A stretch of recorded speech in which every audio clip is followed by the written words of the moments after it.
자, 제 28강 강의를 들어가도록 하겠습니다.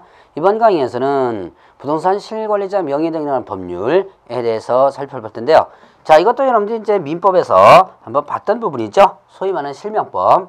자, 그러면 이 부동산 실명법은 뭐 때문에 만든 거예요? 바로 명의신탁 약정을 금지하는 법이다라고 볼 수 있죠.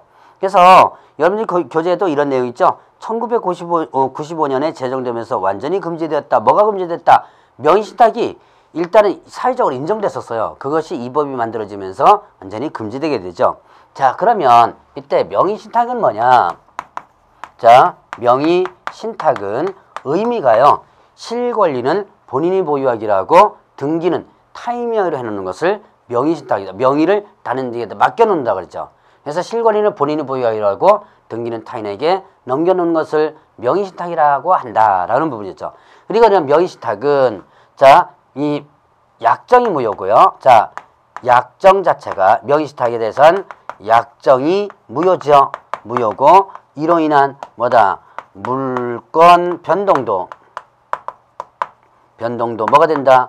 무효가 된다 이렇게 됐죠. 자, 약정 무효고 물권 변동도 무효가 된다라고 볼 수 있죠.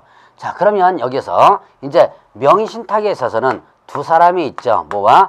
신탁자와 그 다음에 또 수탁자로 나눠지죠.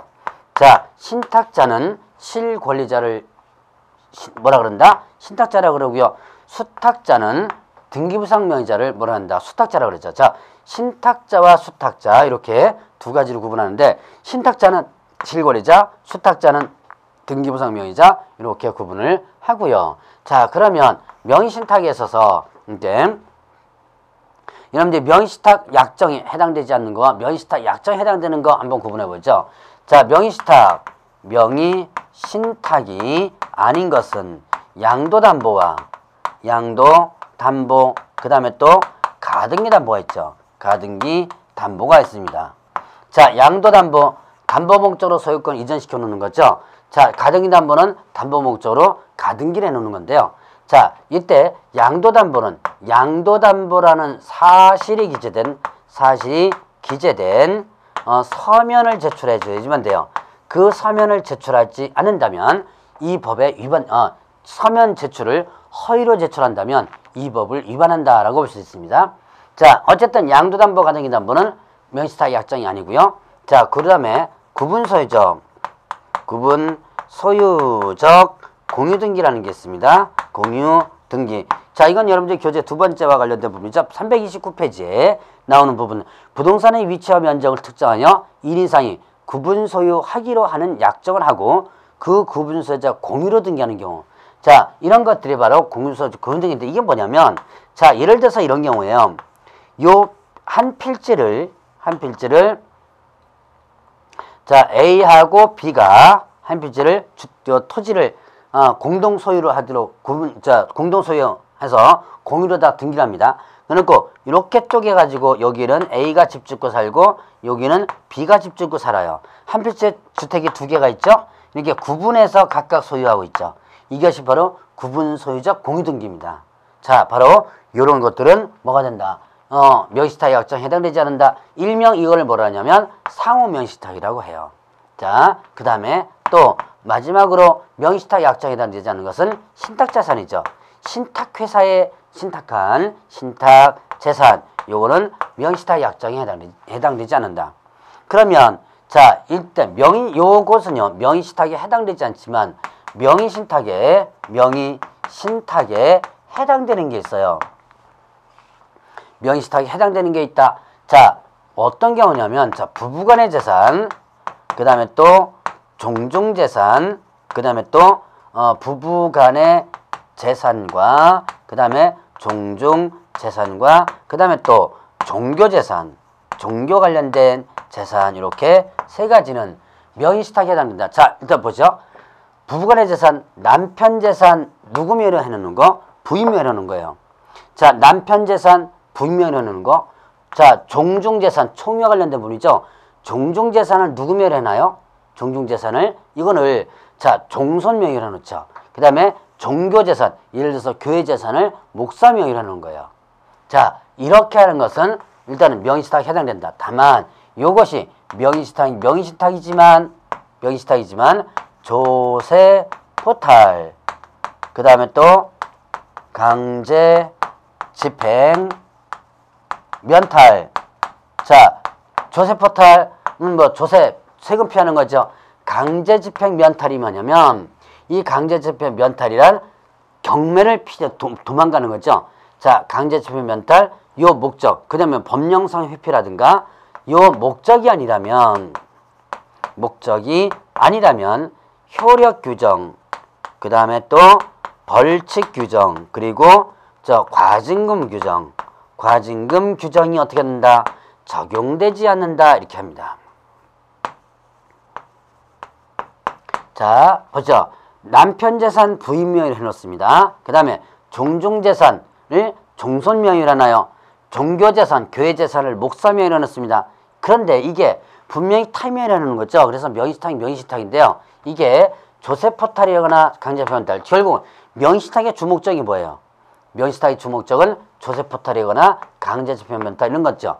그 목적이 아니라면 효력, 벌칙, 과징금 규정이 어떻게 된다? 적용되지 않는다. 효력, 벌칙, 과징금 규정이 적용되지 않는다. 자, 결국은 이런 효력이 적용되지 않는다는 건 뭐예요? 무효다. 뭐가 무효예요? 자, 명의신탁이 약정 무효고, 그다음에 이로 인한 물권 변동 등기가 무효다 그랬죠. 그게 적용되지 않으니까 명의신탁 약정도 효력이 있고 등기도 효력이 있다는 얘기죠. 자, 벌칙, 과징금 규정도 적용되지 않는다는 얘기고요. 자, 그래서 이렇게 여러분들이 명의신탁에는 해당되지만 요거는 이게 이런 목적이나 적용되지 않는다 이렇게 해놓고요. 이게 명의신탁 약정에 해당된다는 것을 여러분 기억을 해놓으시기 바랍니다. 자, 그러면 이제 명의신탁의 유형과 관련된 부분이 있는데 330페이지를 보죠. 자, 이제 명의신탁과 관련해서 유형을 보겠습니다. 이건 뭐 여러분들이 민법에서도 한번 살펴봤던 것인데요. 자, 민법에서는 조금 더 깊이 있게 아마 살펴봤을 거예요. 저는 전체적인 틀을 갖다가 한번 유형을 보고 일단 넘어가도록 하죠. 자, 등기 명의신탁이 있고요. 자, 이거는 이자간 명의신탁과 관련된 부분이 있습니다. 자, 그러면 이건 뭐냐? 자, 둘이 사는 건데요. A하고 B가 있습니다. 민법 선생님은 갑을 병 갖고 할 텐데요. 저는 AB 갖고 합니다. 자, 그놈이 그놈이니까 헷갈리지 마세요. 자, 여기 A가 부동산을 보유하고 있습니다. 그런데 세금이 많이 나와요. 또 어떻게 되는 거예요? 경매가 누군가가 경매 들어오려고 그래요. 도망가야죠. 그래서 B한테 일시적으로 어떻게 넘겨놓는 거죠. 가장매매 형태로, 일단은 매매 형태로다가 넘겨야죠. 가장매매 형태로 넘깁니다. 그래서 A, B 사이에 명의신탁 약정을 맺고요. 자, 그 다음에 A와 B 사이에 등기가 넘어가죠. 그러면 신탁자와 수탁자를 구분해보죠. A가 뭐가 되고 신탁자가 되고요. 그 다음에 B가 등기부상 소유자죠. 뭐가 된다? 수탁자가 되는 거예요. 자, A가 신탁자에 B가 수탁자가 되죠. 그럼 법적 효력 한번 볼까요? A와 B 사이에서 맺어진 명의신탁 약정은 어떻게 된다? 무효다. 그 다음에 이로 인한 물권 변동 어떻게 돼요? 등기도 무효가 되는 거예요. 그러니까 약정 무효고 등기 무효고, 그러면 결국은 소유권은 다시 누구에게 귀속? A에게 귀속된다라고 볼 수 있죠. 자, 그러면 이때 이 B가 수탁자 외형상으로 봤을 땐 소유자로 보이죠? 등기부상 명의자니까 얘가 나쁜맘 먹으면 어떻게 돼요? C한테 팔아먹을 수도 있죠. 얘가 그럼 뭐가 된다? 제3자가 되는 거예요.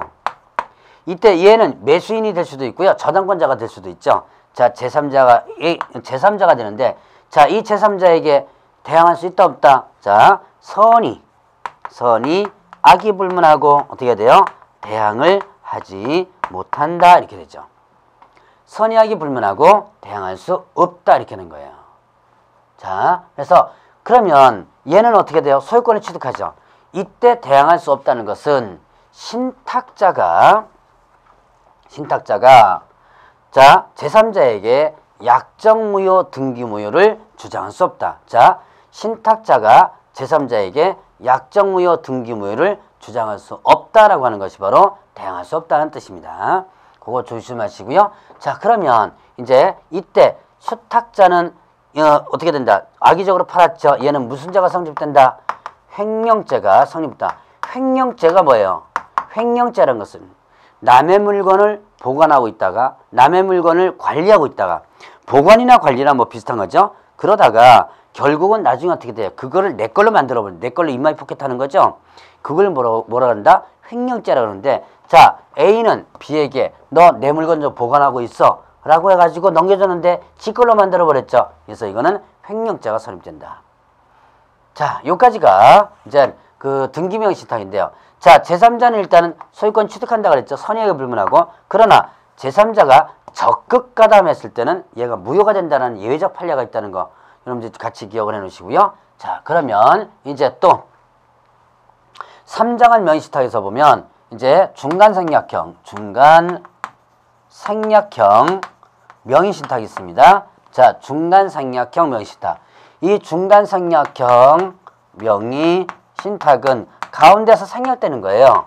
A하고 자 B하고 그 다음에 C가 있고요.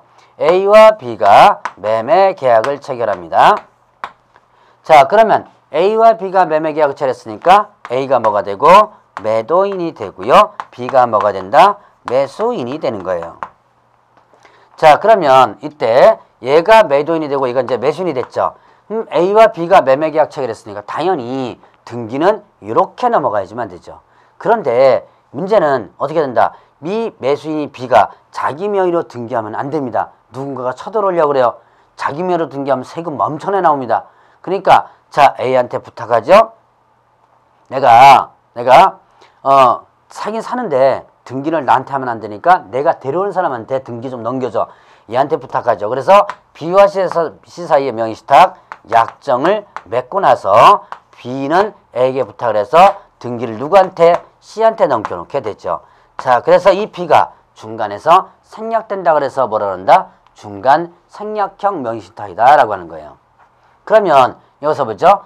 이제 일단 신탁자, 수탁자부터 찾아야죠. 신탁자가 누구죠? 항상 신탁자는 누구? 실권리자. 얘가 계약 체결했으니 얘가 실권리자죠. 신탁자가 되고 수탁자는 누구예요? 수탁자는 등기부상 명의자를 얘기한다. 그래서 얘가 뭐가 된다? 수탁자가 된다. 자, 그래서 신탁자와 수탁자 이렇게 구분을 일단 해보고요. 자, 그러면 보죠. 지금 일단 B와 C 사이에서 맺어진 명의신탁 약정은 어떻다? 무효이다. B와 C 사이에서 맺어진 명의신탁 약정 무효고, 자, 그 다음에 이로 인한 물권 변동 어떻게 돼요? 등기도 무효가 되죠. 자, 약정이 무효가 되고 등기도 무효가 되죠. 그럼 등기가 무효가 되니까 이때 등기가 무효되면서 소유권은 이제 어디로 귀속되느냐는 부분이죠. 소유권은 A에게, 원래 등기가 있던 사람이 A죠. A에게 귀속되는 거. 조심할 것은 B에게 귀속되는 게 아니에요. B는 아직까지 등기가 안 넘어간 상태죠. A가 직접 C한테 넘어가기 때문에 등기는 다시 도롱원이치 A에게 귀속되고 A는 다시 누구에게? B에게 다시 넘겨줄 의무가 생기는 거죠. 자, 구분 일단 해놓으시고요. 자, 그러면 일단은 이렇게 등기는 소유권 A에게 귀속되게 되고, 자, 그러면 이때 B가 할 수 있는 역할이 있죠. B가 할 수 있는 역할은 A를 대위해서 등기의 말소를 구할 수 있다. 명의신탁 해지 약정하면서 말소를 구할 수 있다 그랬습니다. 자, 그러면 이때 매매는 어떻게 된다? 효력이 당연히 있죠. 정상적으로 매매 계약이 체결됐으니까. 자, 그러면 이제 수탁자 C가 D한테 팔았다. D는 뭐가 된다? 제3자가 되고 제3자에게 선의 악의 불문하고 어떻게 된다? 마찬가지로 대항할 수 없다 그랬죠. 그러나 얘가 적극 가담했을 때는 무효가 되고요. 그리고 얘는 무슨 죄가 성립된다? 횡령죄가 성립된다라고 했었죠. 자, 요게 이제 중간생략형 명의신탁에서 나타나는 부분이에요. 자, 그러면 또 3장은 명의신탁이 있는데 뭐가 있냐면 계약 명의신탁이라는 게 있습니다. 계약 명의신탁이 있어요. 이 계약 명의신탁은 이거는 자, 유형이 요거와는 조금 틀립니다. 자, 조금 있다가 이제 계약 명의신탁과 중간생략형 명의신탁을 비교를 할 겁니다. 자, A하고 그다음에 B가 있고요. 그 다음에 C가 있더라. 자, A는 매도인이고 그 다음에 또 B는 매수인이 되는 거예요. 근데 A와 B 사이에서 매매 계약이 체결되고 그 다음에 A와 B 사이에서 뭐가 된다? 등기가 넘어가게 되는 거예요. 자, 그러면 보죠. 자, A와 B 사이에서 매매 계약 체결하고 A와 B 사이에서 등기가 넘어갔다라고 한다면 결국은 어떻게 되는 거예요? 결국은 외형상으로 보면 정상이죠. 자, 얘와 얘가 매매 계약 체결하고 얘와 얘가 등기가 넘어갔다면 결국 정상입니다. 근데 왜 정상인데 이게 명의시탁이 되고 뒤에 C가 붙었느냐? 바로 C가 B에게 돈을 대줘가지고 자금을 제공하여 B가 A의 물건을 사게 한 거예요. 그러면 B와 C 사이에서는 뭐가? 명의시탁 약정이 맺어지죠. 약정이 맺어지고 그 약정이 결국 뭐다? 자금을 어떻게 한다? 제공해 주는 거죠. 자금을 제공해서 일단은 하게 되는 거죠. 자, 그러면 결국은 이 상태에서 신탁자와 수탁자를 찾아볼까요? 신탁자는 누구? 실권리자는 누구다? 자, 얘가 뭐가 된다? 실권리자가 되죠? 얘가 실권리자. 자, 돈 대준 사람이니까 얘가 신탁자가 되고요. 그 다음에 수탁자가 누구예요? 등기부상명의자가 수탁자겠죠? 자, 얘가 뭐가 된다? 수탁자가 되는 거죠.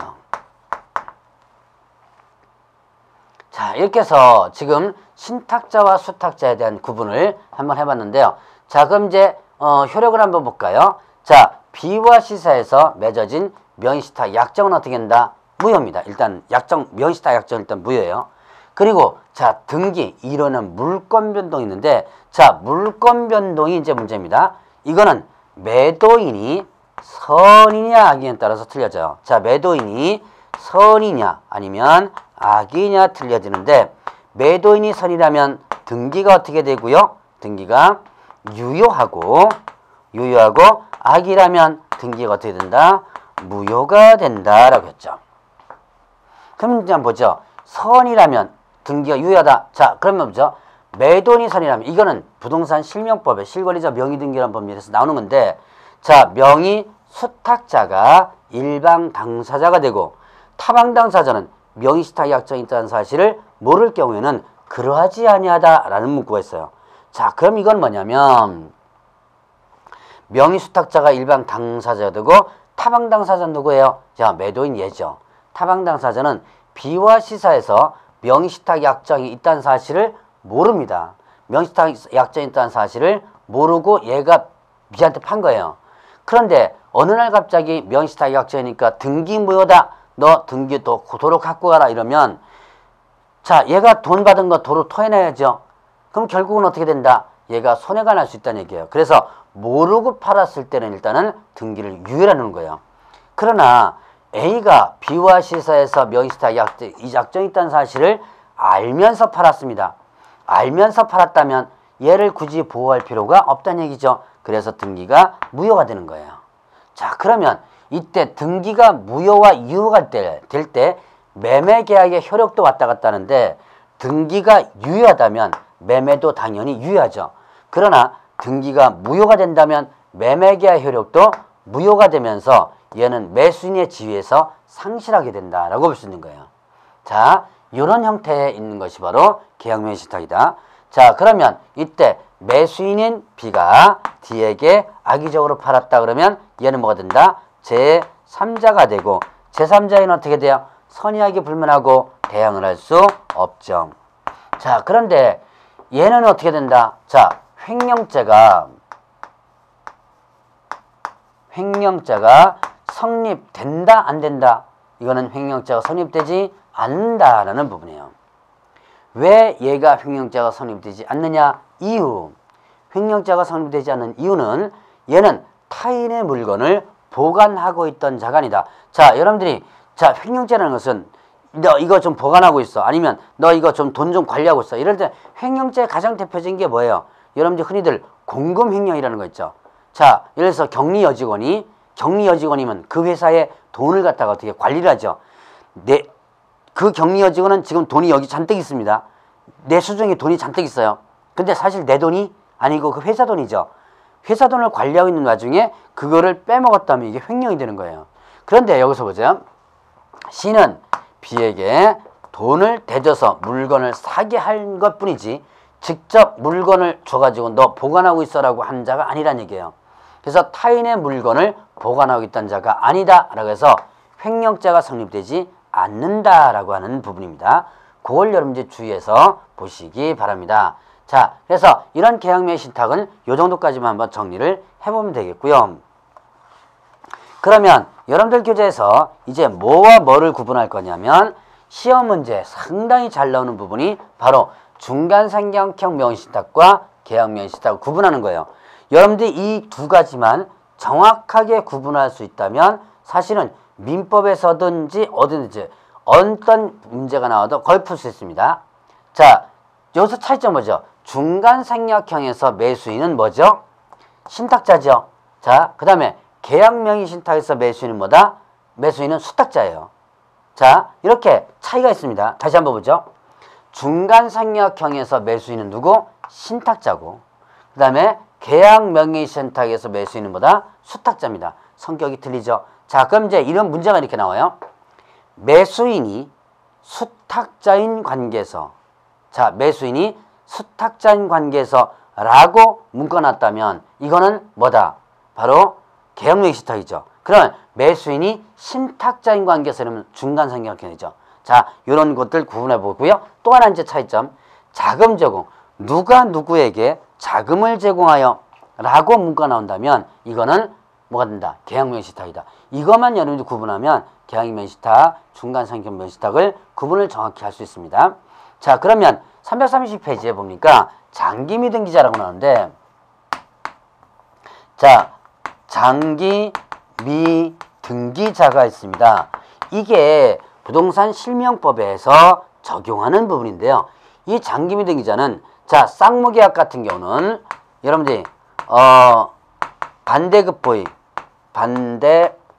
쌍무계약은 반대급부의 이행이 어떻게 돼요?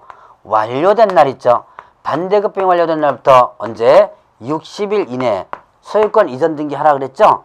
그런데 반대급부이 완료된 날부터 3년 이내에 이때 뭐를 안 한다면 3년 이내에 등기를 안 한다면, 자, 반대급부이 완료된 날부터 3년 이내에 등기를 한다면 이거는 뭐가 된다? 장기미등기자가 돼요. 그럼 왜 장기미등기자를 이렇게 부동산 실명법에다 넣어놨냐? 이유는요, 외형상 명의신탁과 비슷하기 때문에 그래요. 자, 보시죠. 장기미등기자를 보세요. 자, 반대급부의 이행이 완료된 날부터 3년 이내 등기를 안 한, 자, 이거는 등기권리자죠.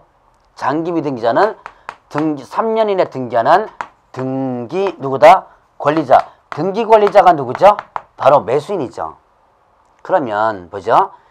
지금 이미 반대급부행이 완료됐다는 것은 잔금까지가 다 지불됐다는 얘기예요.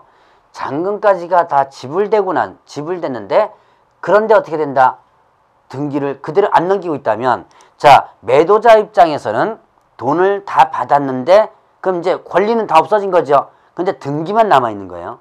매수자 입장에서는 돈 다 줬는데 권리는 갖고 온 거죠. 그러나 등기는 아직 안 갖고 오는 거니까 외형상 명의 신탁과 수탁의 관계가 되는 부분이죠. 신탁과 수탁에 관한 관계가 되는 부분.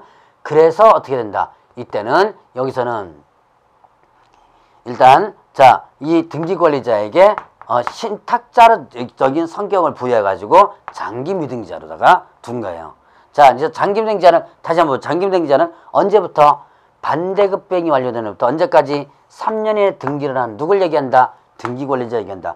요까지는 여러분들 일단 구분을 해보시고요. 자, 그럼 이제 위반시 벌칙에 대한 부분을 보죠. 여러분들 333페이지 보니까, 자, 5년 이하 징역 또는 2억 원의 벌금 있죠. 5년 이하 징역 또는 2억 원의 벌금. 신탁자 교사자, 자, 그 다음에 장기미등기자 교사자, 양도담보에 있어서는 서면 제출하라고 했죠. 그 양도담보 기재 의무를 위반한 채권자 및 채무자를 허위로 기재하여 제출하게 한 실채무자 및 교사자, 얘네들은 5년 이하 징역 2억 원의 벌금. 자, 5년 2억은요 신탁자 교사자, 일단 우선적으로 기억해 놓을 거예요. 교사자가 뭐예요? 교사자가 적극적으로 시킨 사람을 뭐라고 한다? 교사자라 그러죠. 자, 그러면 이제 3년 이하 징역 또는 1억 원의 벌금은 명의 수탁자 및 교사자입니다. 자, 3년 이하 징역 또는 1억 원의 벌금은 이거는 명의 수탁자 및 교사자고요. 자, 그럼 이제 1년 이하 징역 또는 3천만 원의 벌금 있죠. 1년 이하 징역 또는 3천만 원 벌금은 실권리자 명의 등기 의무를 위반한 방조자, 그 다음에 장기 미등기 방조자. 자, 실명 등기 의무를 위반한 방조자와 장기 미등기 방조자. 자, 그럼 장기 미등기의 방조자는 누구냐? 장기 미등기자는 등기 권리자라고 그랬죠. 그 반대 사람이 뭐가 된다? 장기 미등기의 방조자가 돼 있죠. 그러니까 자, 매수인이 장기 미등기자고 장기 미등기의 방조자는 매도인이 되겠죠. 누군지 아시겠죠?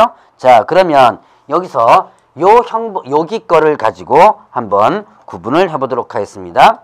자, 여기에서 중간생략형 명의신탁에서 신탁자가 형벌 어떻게 돼요? 자, 요게 신탁자 형벌. 여기 신탁자죠?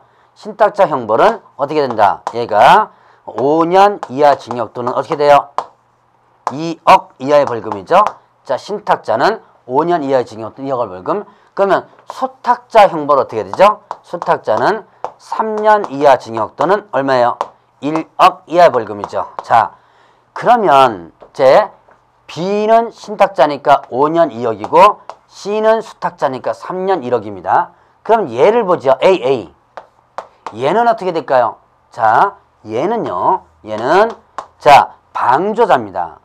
실명등기 의무 위반하도록 방조자. 그런데 방조자가 여러분들 개념을 잘 한번 보세요. 방조자는 옆에서 구경한 사람이 아니에요. 적극적으로는 안 했지만 같이 따라간 사람이 방조자예요. 자, 제가 방조자를 학원에서 강의할 때 설명할 때 이 얘기를 자주 하는데요. 자, 이제 제가 자살을 하고 싶어 합니다. 죽고 싶어요. 그래서 자, 뭡니까? 다리에서 뛰어내립니다. 그럼 다리에서 뛰어낼 때 구경하는 사람 많죠? 와 하면서 구경하는 사람 많죠? 그럼 그 구경한 사람이 모두 다 방조자가 아니란 얘기예요. 자, 그럼 방조자는 어떤 사람이냐? 제가 죽고 싶어요. 근데 이제 여러분들한테 뭘 부탁하냐? 나 죽고 싶으니까 약 좀 구해줘.